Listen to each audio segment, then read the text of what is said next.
রান্না করা হচ্ছে ডাউলে পেঁয়াজ বাটা রসুন বাটা দেওয়া হয়েছে, আদা বাটা দেওয়া হয়েছে, পেঁয়াজ কুচি রসুন কুচি দিয়েছি, দিয়ে মরিচ কুচি দিয়েছি, দিয়ে যখন ডালটা সিদ্ধ হয়েছে তখন আমি ঘুটনি দিই, ঘুটা হচ্ছে, ঘুটার পরে তেলে নিয়ে দিব পেঁয়াজ কুচি মরিচ কুচি রসুন কুচি দিয়ে পাঁচফোড়ন দিয়ে তেল দিয়ে তেলানি দেওয়া হবে।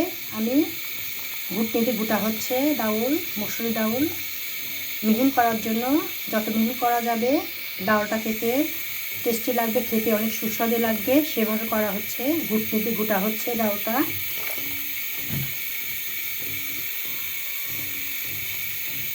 একেবারে মিহিন হয়ে যাবে সেভাবে করা হচ্ছে।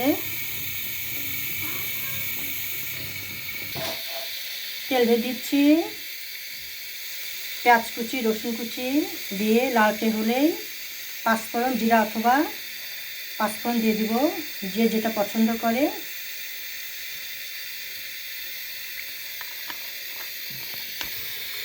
লালটে হয়ে গেছে পেঁয়াজ রসুন, এবার জিরা দিয়ে দেবো, পাঁচফোড়ন এই বলে জিরা দিয়ে দিলাম।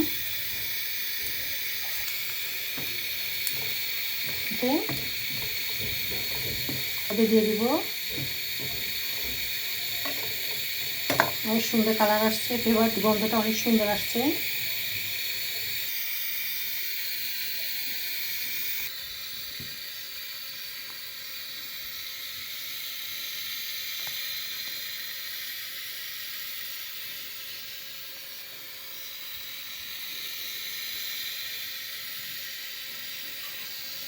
ডাল রান্নাটা হয়ে গেছে, তেলানি দিয়ে দিলাম, কেউ বাগার বলে, দিয়ে দিয়েছি, কমপ্লিট হয়ে গেছে।